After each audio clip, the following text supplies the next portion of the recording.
Hey everyone, you got Joe Glines here from Dallas, Texas, Yeah, and Denmark here from Copenhagen, Denmark. and this is our short talk. And Jackie's going to laugh because I was just telling him I had remembered to hit a start to get the timer out, but I forget to hit start. So thankfully, I looked over and I'm like, oh, I gotta actually hit start.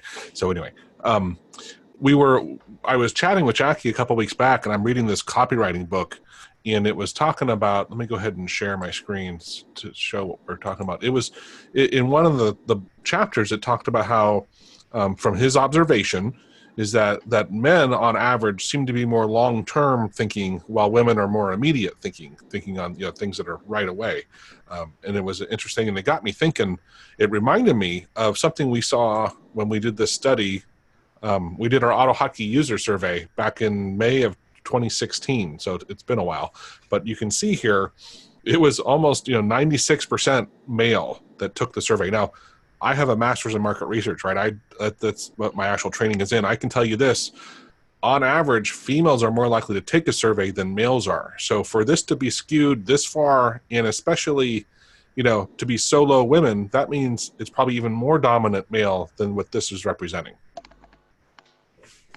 Yeah, and that chart there's almost did some of them misclick or what? But Right, yeah, right. it's really screwed.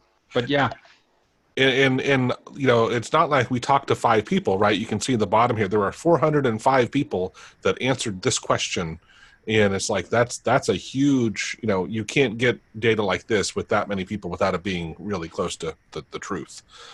So we were talking about it, and I went out and I did some digging. Let me go on the next slide here. Now, I'm not citing everything, right? But it was interesting.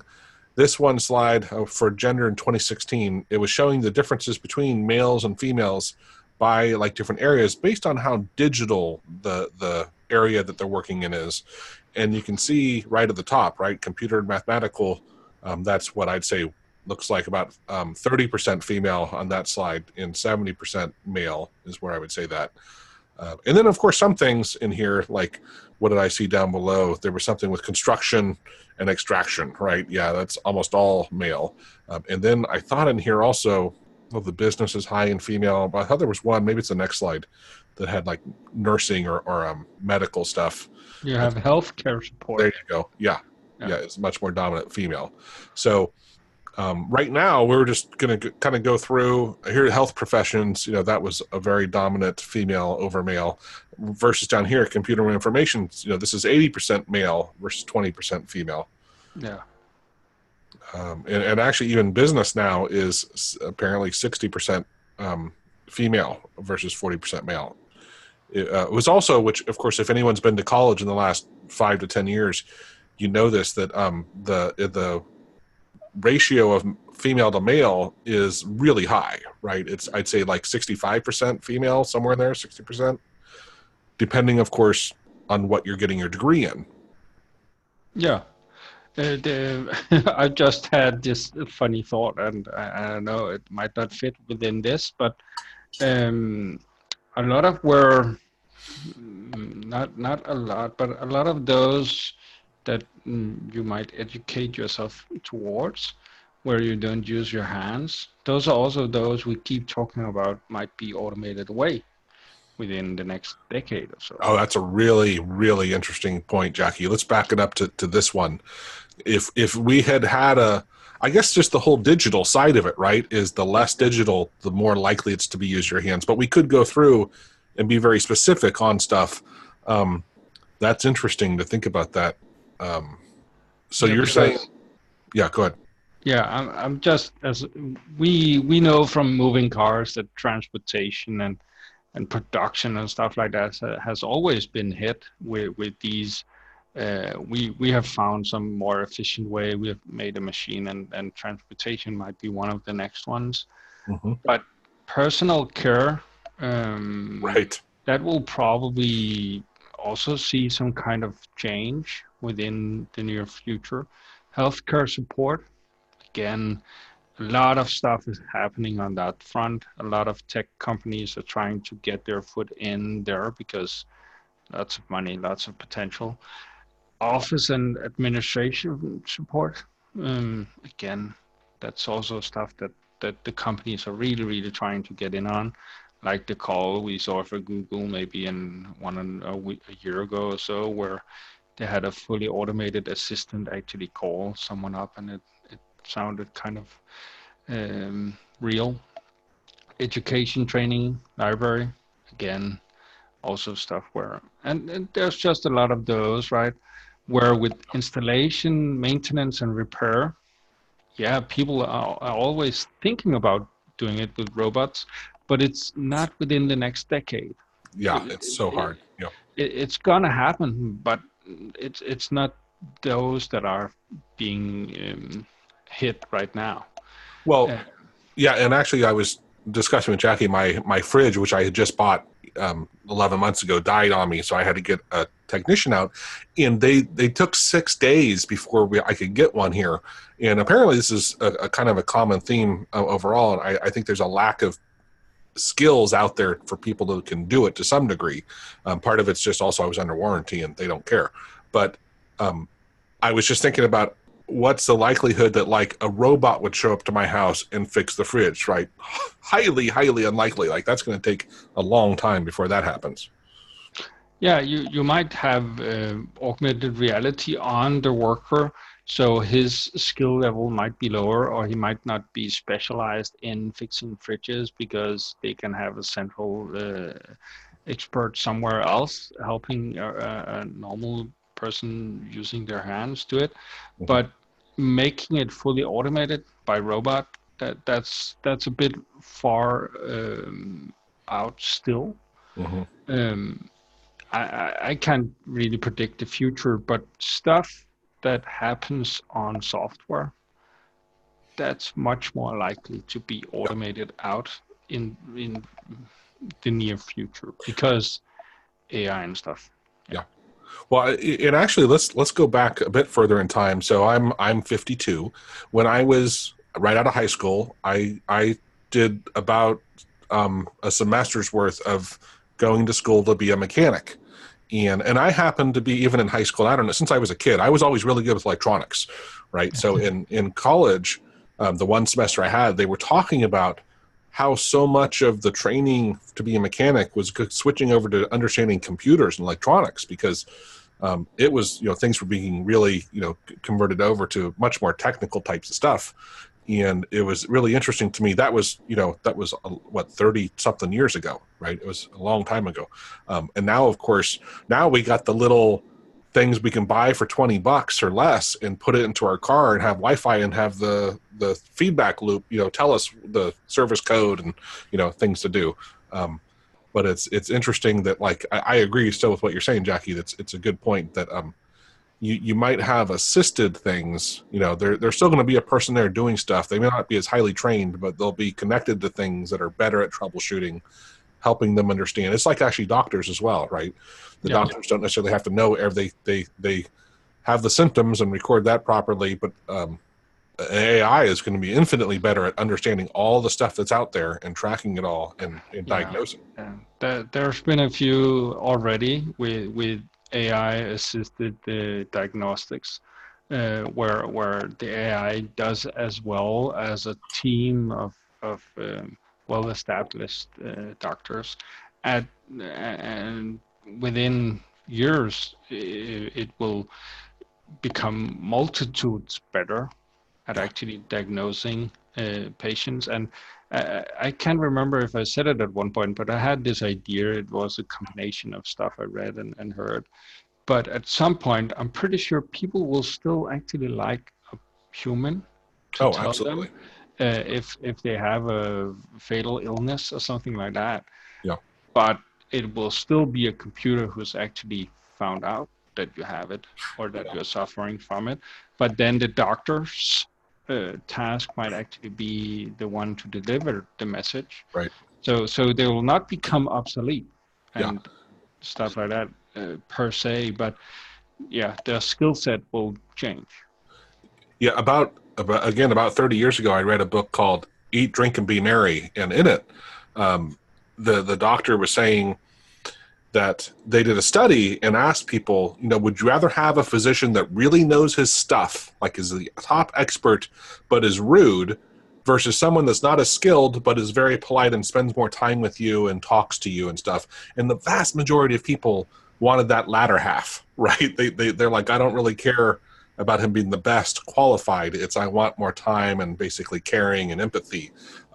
So I think that goes exactly with what you're saying, Jackie. It's I don't think that's changing, right? Yeah, and that's one of my beliefs for the future in general. People are talking a lot about losing their jobs and what should people do when everything is automated. And again, it's years out when this stuff is gonna happen. But I'm still seeing some kind of shift in where people want people. Even if we right now are moving into social media and stuff, but that's because we want likes or we want to snoop into other people's lives. We want people. We want to know more about people, or we want to interact with people. Maybe not physically. Computers might be able to give us all we need there with whatever, however well the AI becomes. But I still do see people interacting with people, sitting around a table, having a glass of wine or whatever they might be doing. And you will also have people who take hikes and all that stuff, right? And you'll still need nature guides and stuff like that, because people, I don't believe they want to have a Google Glass telling them something about that tree over there. They might, but again, I'm just thinking here, right? We've gotten way off topic, which is fine because it's a fascinating conversation. What I wanted to ask you though is, and I think we're really close to it. Once the computer, whatever it might be, can literally speak to us in a way that sounds like a human, do you think that's going to change what you were just arguing, right? Because I can see when it's a digital form and stuff, I don't really care for it. But when I start hearing a voice and it really sounds like a human, I can see how I can envision myself not feeling so much like I'm actually talking to a computer, like it's a live person. Yeah, and I think that's also why I'm kind of keeping we will always want people at kind of a minimum, because if the AI becomes good enough, knowing what we want, and we can't really sense if it's a real person or if it's a computer generated voice or if it's fake news, or do you know what I'm getting at, right? Where when this real time stuff that the computer is able to interact with you without making grammar mistakes, or if it does, it will correct itself like we would. When you no longer is able to distinguish human from computer generated companion, then people they want what's easy. So if you can get a virtual girlfriend to go into the forest with, there's a good chance that people will do that, because that's just easier. And people like easy. That's the truth. Yeah. All right. So I don't think we're going to step away entirely from what we've been talking about, but let's continue on with a couple of these. This graph was looking at more, I think, with STEM stuff. So I think you said earlier, science, technology. What was the E? Engineering and math. Right. Yeah. Thank you. But it was interesting. Data science, 2/3 being male. JavaScript development, 60% male. And then it shifts down on some of the other side of things. I think that, go ahead. Yeah, again, it kind of hits 50% with data analysis. Analytics, front-end web development, user experience design, and digital marketing. As soon as it becomes closer to people, Do you get what I'm saying? Yeah. You're looking at user experience, especially. That's exactly what I was thinking about. Right. and digital marketing. Again, you want to hit that person on the other end. You need to have empathy or something like that. Yep. Front-end web development, again, blogs and all of this stuff where you're kind of putting yourself out in front of other people. And that might also be a company website. But again, you want to give another person, a specific experience. Data analytics. Yep. Here, I'm still thinking that this would probably be data centered around people data. Again, here, a female would probably like to know more about people, right? And product management, JavaScript development, data science, more men, where here you kind of move away from the people side and into logic, long-term, those, not because women ain't logical, but they might not want to be in that logical loop for too long. Yeah. This next one was interesting, as on almost all of the science stuff, right? It was prominent men, especially look at engineering, but in biology, right, it was reversed, that was interesting to me. And maybe that's interesting because biology, out of all of these, is much more of the human connection type of thing, right? You're relating to people versus the other ones. It's much more not relating to people. Chemistry, I guess you could argue, interacts with people. But yeah, when I look at chemistry and biology, I think medical science. Those are the ones I see there. And again, you're trying to benefit with medicine, other people, having those animals, stuff like that, where with applied math or engineering or physics, again, not really something that abstract. Yeah, not the person or the human or the feelings are not really in the equation. So yeah.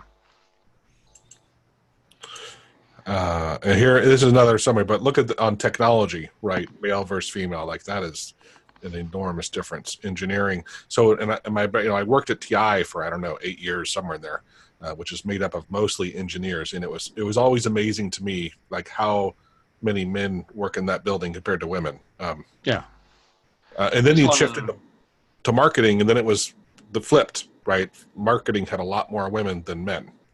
Yeah. All right. Yeah. I couldn't say why those things are, but here you actually have it. STEM, right?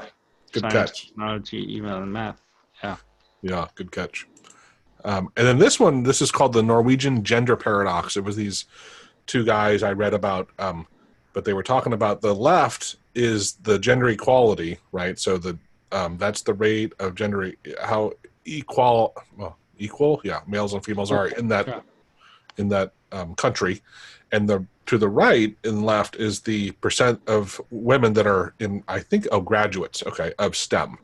And it was interesting because it was a paradox, right? You would have thought the more equality in a system, the more that women would be in the STEM program, and yet they found the reverse correlation. So it was really interesting. The more free that their openness to that males and females were, less bias on what they can and should do or whatever, the less likely they were to be in a graduate of STEM. Yeah, and I'm thinking that they're actually following their inclined wants more, because hey, I don't need to prove anything, or I can be dog nurse if I want to, because nobody would actually think I'm lesser than a man or whatever it might be because I'm doing that. Whereas when a country is less equal, I think it was you who said, Joe, that then they actually might want to prove that, hey, I can do that just fine. Don't say I can't. Yeah. No, I think that's at least one of the reasons. I tried watching some videos with people explaining it. The most of the videos I saw, they to me they didn't do a good job explaining what they thought the difference was. For me, the biggest difference is in some of these countries, it's I guess the other possibility is the only way in some of these countries where you don't have equality, you have to get into that STEM program in order to be able to get into that industry, like that area. That's another possibility, right? Whereas if you're in a place where no one really cares what gender you are, why would you join STEM, right? Like, you can just do what you want. Like you said, part of it's my preference, but part of it is like, I don't have to, I don't need some program to help me do it, right? But then again, it's also the focus, right? The STEM graduate, it's also, those are different kinds of classes, right? The statistics, the ones we've read through. Interesting. But yeah, I see both USA and Denmark on there, so both of us are represented, and I wouldn't have thought that many people or women in Denmark was, but again, they're placed weird when looking at the line, right? The quality is good, and it's what, 30% women graduates. Again, I'm not sure what and how this gender equality is actually measured. That's sure. Probably interesting also. It is, yeah, I agree. Yeah. So we didn't really come up with a great answer to why we see such difference, but one which Jackie mentioned earlier is both of us, I think, agree on this. Oh, look, there's rants. Look, something happened to sorry. I didn't know there was a country named Rants. Yeah. Yeah. But I think just men and women are different, right? And there's a lot of studies to back this up that we're different. Not that one's better or worse, right? No. And it was a good summary. I think it's from the book Men Are From Mars and Women Are From Venus. And I said, look, when a little boy's running and he falls down and scratches his knee, the mom will come up and cuddle him and love him and, little kisses, make him feel better, right? And the dad will come up and try to talk to him about why he fell in the first place and how to avoid it next time, right? Mm-hmm. And I think that's a fundamental, like, once I heard that forever ago, I'm like, it's such I totally agree that, like, that is one of the big differences between males and females.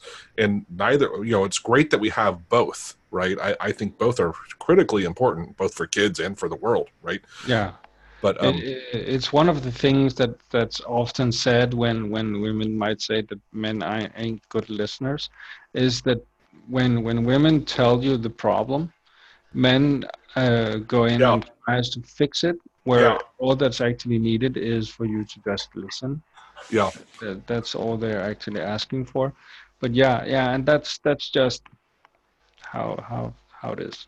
Well, the other thing I just realized was that very beginning I mentioned this came up because I was reading that book and it talked about men are more long-term thinking, and women are more the immediate.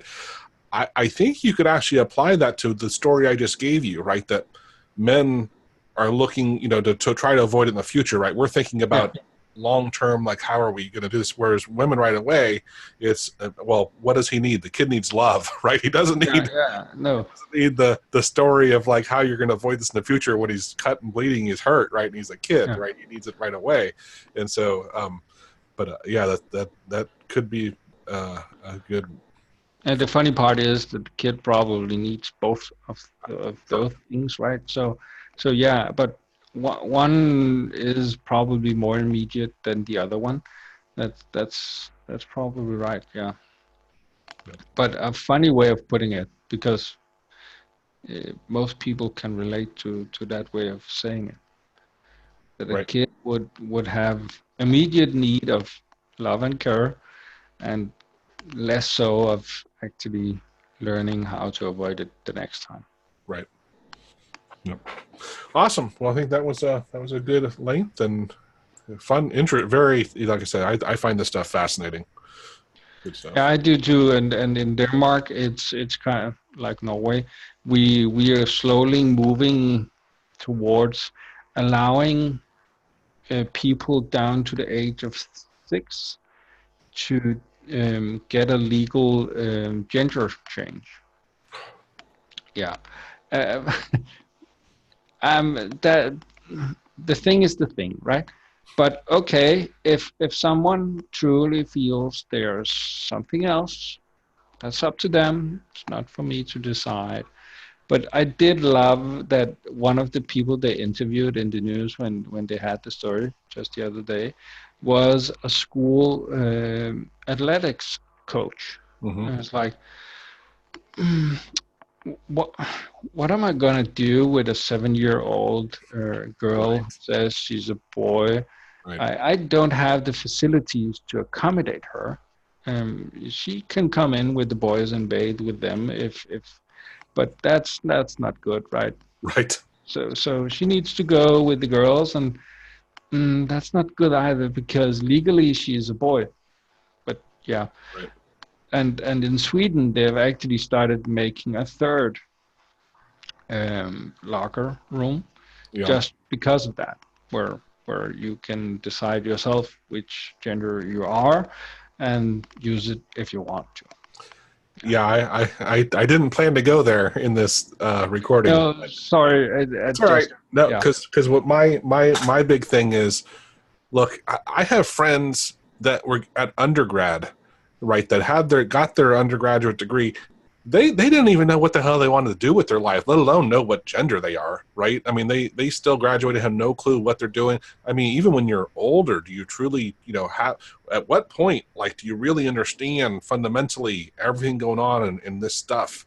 And I just can't see how a kid can really have, like, my son's 12. He still doesn't look at girls, or he's he's asexual right now until hormones kick in. Like, I worry so much of that as people inferring, the parents or whoever inferring their feelings on the kid, because honestly, like, some kids think they're a unicorn. Does that mean we should say you're a unicorn? Yeah. Right? I mean, yeah, so that's my feeling. I don't think it's an easy, and the moral and the ethical dilemmas that are within that topic is just astounding. Yep. And to me, it's like we have decided when people can do stuff legally, when can they be held accountable by law, what age, Right. stuff like that. And 6 years of age, that's when people start in kindergarten or school here when they in their 6th year, and then they should be able to actually. My son, he doesn't even know which day it is in the week, almost, right? Right. Yeah. And he should be able to say, "I'm a girl." Right. Legally, I want that changed because that's just how I feel. And I'm not saying they don't feel it. That's not what I'm Right. saying. No, me too. Me too. Absolutely, they can feel whatever they want, Right. but I don't see the reason for the legal change per se. Right. Yeah. At least not without some kind of medical reasoning or examination or what. I don't know what. To me, it's just it actually has greater implications than just I'm gonna. And I don't know. Do you have gender social security numbers? Gender social security numbers? I don't understand. Apparently not, because I don't know what that means. Okay, because in Denmark, your social security number will actually tell you your gender. Oh, interesting. No, ours are not like that. And that's one of the big things that happened with the legal change of your social security number is actually changed to be of the other gender. So yeah, that's interesting. Yeah, I don't know why that is, but it is.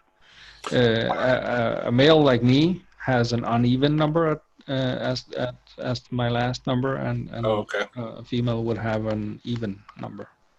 Ours would, and I bet you the vast majority of people in the United States watching this don't know this, but the first 3 numbers will indicate what state you were born in. So they are actually, and it's not all the same, right? So I was born in California. Mine's 550 is the first 3 numbers. There'll be other people that have born in California that don't have 550, but they'll have something else. But those will still all be California, right? If I remember right, it's one of those weird things that I learned somewhere along the line. But yeah, the first 6 numbers of our Social Security number is actually our date of birth. Ooh, that sucks. How many digits are your Social Security number? 10. Oh, interesting. Ours are 9. I was just thinking because that makes it, when it's your birth date and then I happen to know your birthday, then that's a little less secure, right? Because now I have fewer numbers to, but it's still, that leaves, 4 random? Yeah, exactly.